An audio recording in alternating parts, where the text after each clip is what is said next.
बॉम्बे में प्रभुपाद पंडाल में प्रवचन दे रहे थे। एक व्यक्ति ने चुनौती दी, स्वामी जी आप कहते हैं आपने बहुत प्रचार किया है, भारत में तो हर कोई जानता है राधा कृष्ण को, अनेक मंदिर हैं यहाँ पर, यहाँ से अधिक आवश्यकता है उन देशों में जहाँ पर कोई जानता नहीं कृष्ण को। जैसे चाइना में, पाकिस्तान में, चाइना में तो भेज दिया था, पाकिस्तान जैसे देशों में जाकर दिखाए तो माने आपको। चिल्ला चिल्ला के बोल रहे, प्रभुपाद कुछ बोले नहीं। प्रभुपाद ने इतना बोला, प्रभुपाद ने कहा ठीक है हम जाके दिखाएंगे। ठीक प्रवचन के बाद, प्रोग्राम के बाद उन्होंने ब्रह्मानंद स्वामी और गर्गमुनि को बुलाया, ना you both should go to Pakistan.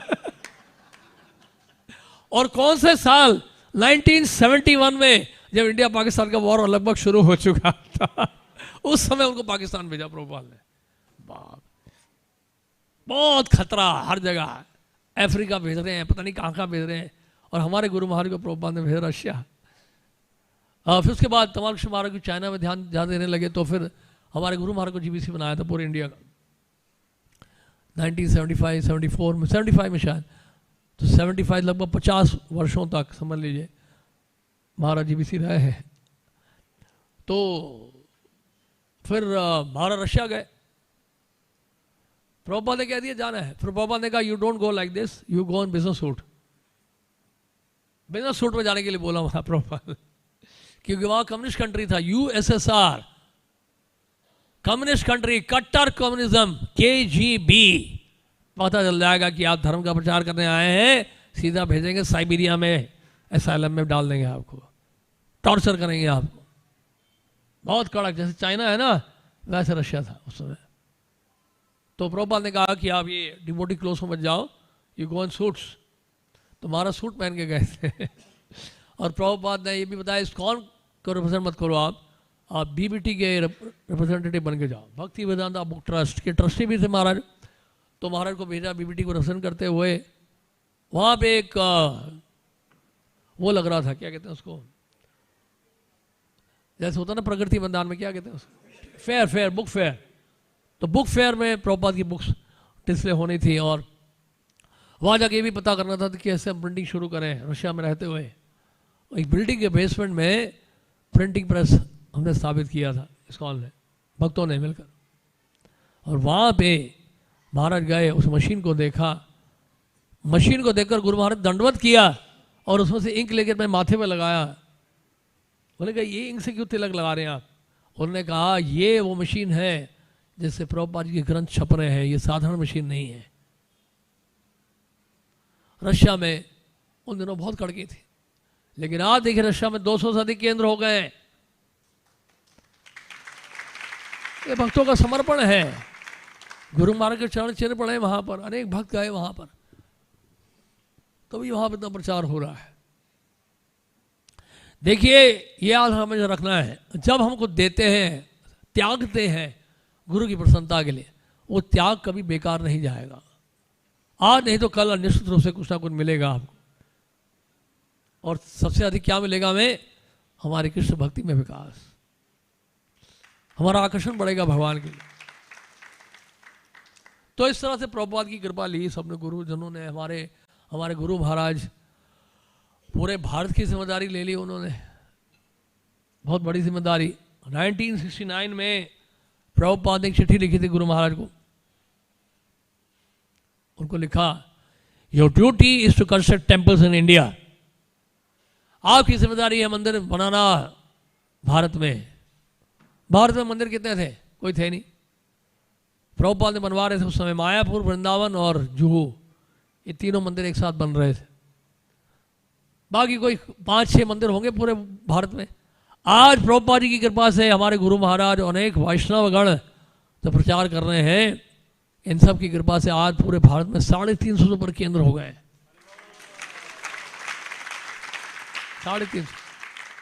350 केंद्र जो फाइनेंशियल स्टेटमेंट देते हैं, बाकी हो सकता है और भी सेंटर्स होंगे बहुत सारे। तो प्रचार इतना बढ़ गया, प्रभुपाद की सारी इच्छाएं पूरी हो गई। कैसे? एक शिष्य उनको मिल गए समर्पित, हमारे गुरु महाराज। कहाँ प्रभुपाद गए? वहाँ मॉन्ट्रियल गए थे, कहाँ उनको प्रभुपाद से मिले। वो जॉब करते थे प्रभुपाद, सॉरी गुरु महाराज उस समय इस्कॉन में आने से पहले पेप्सी में। प्रभुपाद को सारी सैलरी अपनी दे देते थे, जो भी कमाते थे, जो भी तनख्वाह होती थी उनकी, सब प्रभुपाद को देते थे कि आप प्रचार में लगाइए, उसको सेवा में लगाइए। इस तरह का त्याग इन लोगों ने किया है। प्रभुपाद ने कहा कि आप तो भारत से हैं, पढ़े लिखे हैं, क्वालिफाइड हैं, you must spread the message of Bhagavad Gita, why you are selling the beverages. Beverage मतलब पेप्सी, कोला, ये सब बेच रहे हैं, आपको भगवद गीता का वितरण करना चाहिए। उस आदेश को गुरु महाराज ने इतनी गंभीरता से लिया।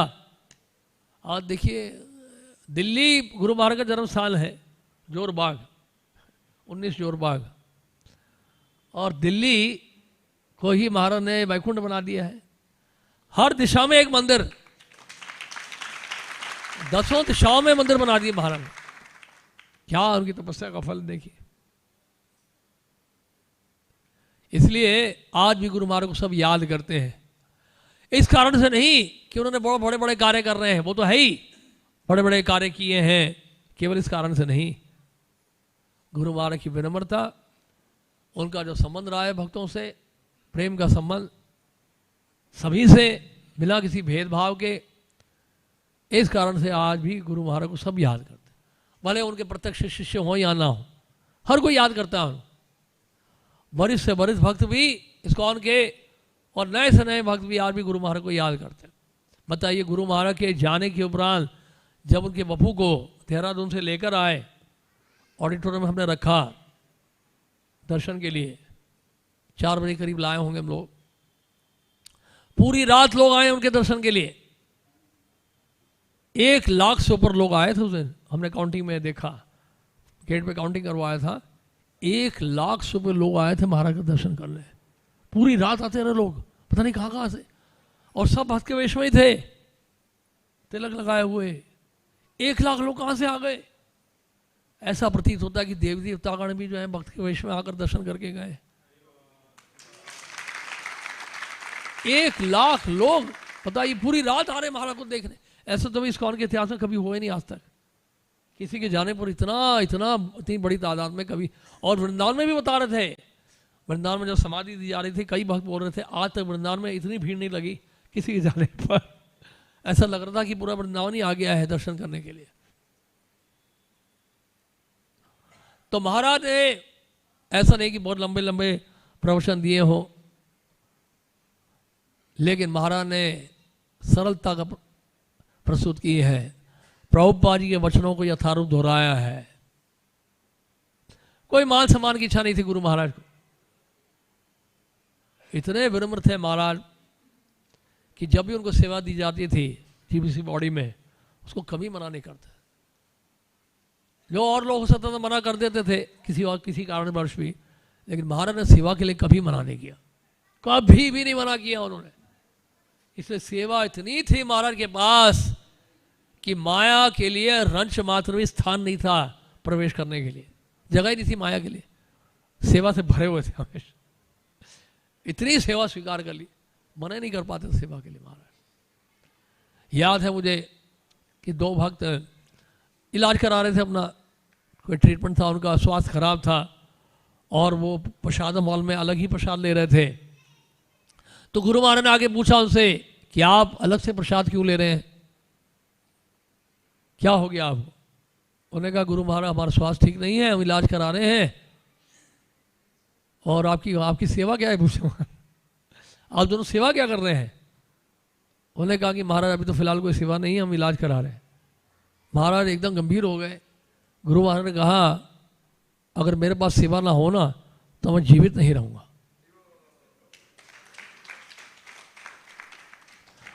मतलब कोई सोच सकता है, कोई बोल सकता है अरे बीमार थे यार, उनके साथ ना हैवी बोल रहे हैं, क्योंकि हम हैं मूर्ख और मूर्ख ही रहेंगे। देहात्म बुद्धि के कारण, देह से आसक्ति होने के कारण हम गुरु की आज्ञा को, गुरु की वाणी को नहीं समझ पाते। लेकिन अगर समझदार होगा शिष्य, वो समझ जाएगा कि गुरु नहीं चाहते हम देहात्म बुद्धि में रहें, कोई ना कोई बीमारी तो लगी रहेगी शरीर को, सेवा थोड़ा बंद हो सकती है। आजकल कई एमएनसीज देखिए कई कंपनीज हैं, अगर थोड़ा बहुत बीमार होते हैं क्या बोलते हैं, हम गाड़ी भेज देंगे, दवाई भी है, डॉक्टर भी, आ जाओ काम निपटाओ, है कि नहीं बताइए। जितने एमएनसी से ऐसे ही काम लेते हैं, सच में पूरा खून ले लेते हैं, आपका खून बचता ही नहीं शरीर में। यहाँ सब कुछ मिलेगा आपको, डॉक्टर भी है, दवाई भी है, गाड़ी भेज देंगे आपके घर पे, अब ये काम निपटाइए, हमें चाहिए ये काम। बीमार होंगे तो ठीक है, कोई बात नहीं, दवाई खा के काम करो, आयोडेक्स मलिए, काम पे चलिए, बोलते हैं ना ऐड में, ये वास्तव सच है ये। और हमारे गुरु महाराज बिल्कुल ऐसे ही थे। गुरु महाराज ऐसा कोई इलाज नहीं करना चाहते थे जिससे उनकी सेवा बंद हो जाए। जैसे शिष्यों को भी डांटते थे, ऐसा इलाज मत करो जहां पर दवाई खाते रहो और सेवा ना करो। गुरु महाराज चाहते दवाई भी खाओ और सेवा भी करते रहो साथ साथ। कृष्ण की सेवा बंद नहीं कर सकते, अपराध लगेगा, किसी भी हालत में रहकर सेवा करनी है। ये गुरु महाराज दर्शाया अंतिम समय तक। अंतिम समय तक इतना स्वास्थ्य खराब था, फिर भी चले गए देहरादून मीटिंग के लिए। गुरु महाराज तो पहले इस्तीफा दे चुके थे, ब्यूरो के चेयरमैन रहे 40 वर्षों से ऊपर, जो कि बहुत टफ है। पूरे भारत का 350 मंदिर और सबके लीगल कंप्लायंस और बहुत सारी बातें होती हैं, टफ एकदम, बहुत हैवी सेवा है वो। तो 40 साल के लिए वो सेवा की मां ने कहा मैं रिटायर करना चाहता हूँ, रिजाइन करना चाहता हूँ, क्योंकि मैं तक समय दे नहीं पा रहा हूँ। ऐसे करके एक बार पहले भी रिजाइन किया था, लेकिन कोई उनके इस्तीफा को स्वीकार नहीं कर रहा था। उन्होंने कहा महाराज आपका इस्तीफा कोई स्वीकार नहीं कर रहा, भले आप नहीं भी आए, आप ऑनलाइन ही आ जाइए, लेकिन आप चेयरमैन आप ही रहेंगे। ये आज से गुरुवार के जाने से करीब 3-4 साल पहले की बात है। अच्छा, अंतिम समय में क्या हुआ, अंतिम समय स्वास्थ्य खराब होने लगा, तो महाराज ने कहा कि मैं वास्तव में इस्तीफा देना चाहता हूँ, आप देखिए और कोई। उन्होंने कहा नहीं महाराज आपको आना पड़ेगा, जो बात होगी यहीं भी होगा।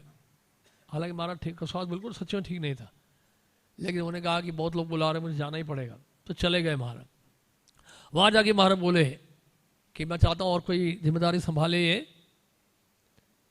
तो उन्होंने सबने वोटिंग किया, और वोटिंग में क्या फैसला हुआ, जब तक महाराज हैं वही चेयरमैन रहेंगे। ये उनके 2-3 दिन जाने से पहले की बात है, जब हॉस्पिटल चले गए थे, उससे 1-2 दिन पहले की बात है, जब ये इस तरह का फैसला हुआ था।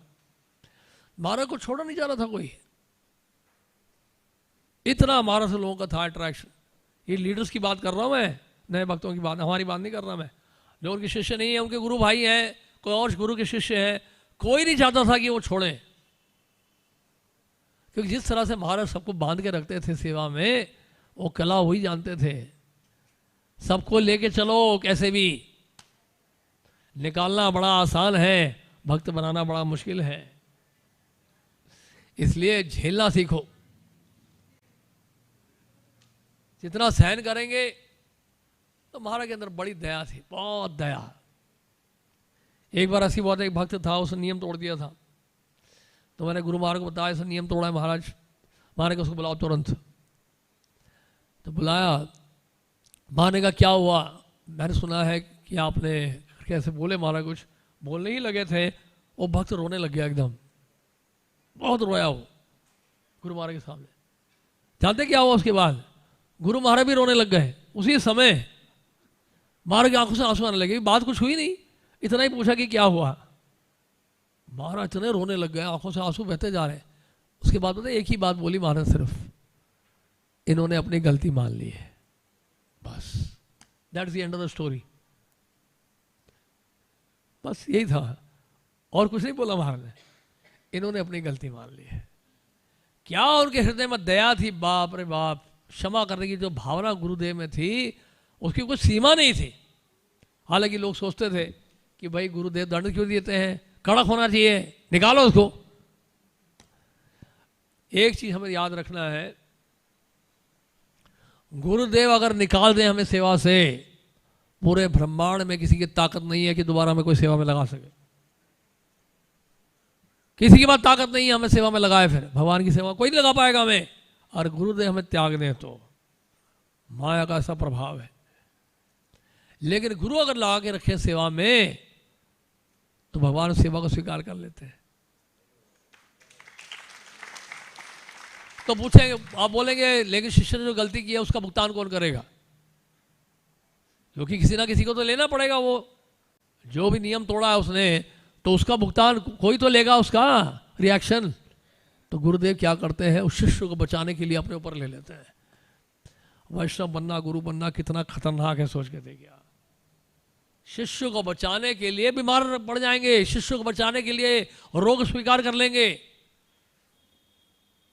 इसलिए रूप गोस्वामी क्या बोल रहे हैं उपदेशामृत में, क्या बोल रहे हैं, दिष्टै स्वभाव जनितेर वपुषस्य दोषेर न प्राकृतम न प्राकृत, क्या है, न प्राकृत तत्वम यह भक्त जनस्य पश्येत, है ना, न प्राकृतत्वम यह भक्त जनस्य पश्येत।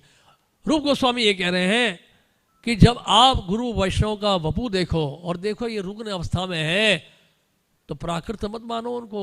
उदाहरण क्या दे रहे, गंगा जी का, गंगा जी में कई बार फेन देखते हैं, झाग देखते हैं, गंगा जी अशुद्ध नहीं होती है। इसी तरह से वैष्णव का शरीर भले ही कुरूप हो, रुग्ण हो गया हो, वो कभी अशुद्ध नहीं होता है। अगर वो दिख भी रहा है तो हमारी अनर्थ दिखा रहे हैं, वो उनका शरीर क्या दिखा रहा है, हमारे दुष्कर्म दिखा रहा है। तो गुरुदेव ये दिखा रहे हैं, देख लो आपके कारण मेरे शरीर को ये हालत, मेरे शरीर की हालत ये हुई है। तो कौन से प्रारब्ध है, कोई प्रारब्ध ही नहीं उनका। तो ये रोग भोग तो प्रारब्ध के कारण होता है। जब प्रारब्ध है नहीं तो रोग कहां से लग गया, हमारा योगदान है उसमें, शिष्यों का। तो गुरु बनना कितना खतरनाक काम है। गुरु की जिम्मेदारी बहुत बड़ी जिम्मेदारी है ये, कि जैसे आप गुरु बनते हैं तो शिष्य आपकी पूजा करते हैं, आराधना करते हैं, सम्मान देते हैं, व्यास आसन प्रदान करते हैं, आरती होती है, चरणाभिषेक होता है, गुणगान होता है आपका। इस सबसे परे उठना पड़ता है। इससे फंस गए तो फंस गए। खतरनाक है कि नहीं, बहुत खतरनाक। क्योंकि माया कहीं ना कहीं भ्रम डालेगी। कितने लोग आपका सम्मान कर रहे हैं, देखो कितनी वाह वाह हो रही है, सब आपके इशारे पे चल रहे हैं। आप गुरु ही नहीं, आप भगवान भी हो। तो ऐसा करते हैं मायावादी लोग। तो इसलिए वैष्णव कितने देखिए विनम्र होते हैं। मैं ये बता रहा था पिछले कहीं एक जगह लेक्चर में, महाकुंभ में देखिए इस बार, मैं और किसी के बारे में बताना नहीं चाह रहा हूं, लेकिन हमारे वैष्णव कितने विनम्र हैं। वो क्या कर रहे हैं, गौरताई को रखा हुआ है बैलगाड़ी में, श्रील प्रभुपाद जी को रखा है और नीचे चल के जा रहे हैं हरि नाम में। कोई ऊंचे आसन में नहीं बैठे हैं। समझ गए मैं क्या कहना चाह रहा हूं, कितने विनम्र हैं वैष्णव हमारे।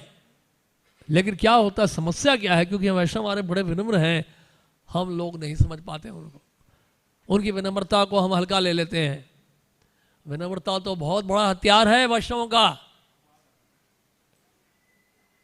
तो बड़ा मुश्किल हो जाता है पहचानना गुरु को, और ये तो बहुत विनम्र है नहीं। तो कई बार क्या है, हम लोग उस तरह सम्मान दे नहीं पाते हैं, क्योंकि चक्रवर्ती पाद क्या कह रहे हैं, साक्षात हरित्वेन समस्त शास्त्रे उक्त सदा भावेत सद्भिः। साक्षात हरि जैसे ही हैं गुरुदेव। जितना सम्मान हम हरि को देते हैं उतना सम्मान गुरु को देना होता है। अगर ये विचार जब तक नहीं आएगा शिष्य में, तब तक वो गुरु को शरणागत नहीं हो पाएगा। इसलिए मर्त्य बुद्धि रखना, सोचना कि गुरु भी एक साधारण व्यक्ति हैं, ये बहुत बड़ा अपराध है। और ये इसलिए अपराध होता है क्योंकि हम नहीं देख पाते हैं कि गुरु साक्षात हरि है। हरि का मतलब साक्षात हरि के जैसे ही हैं, हरि का ही कार्य कर रहे हैं। तो जितना सम्मान मैं हरि को दे रहा हूं, उतना सम्मान मुझे अपने गुरुदेव को भी देना चाहिए।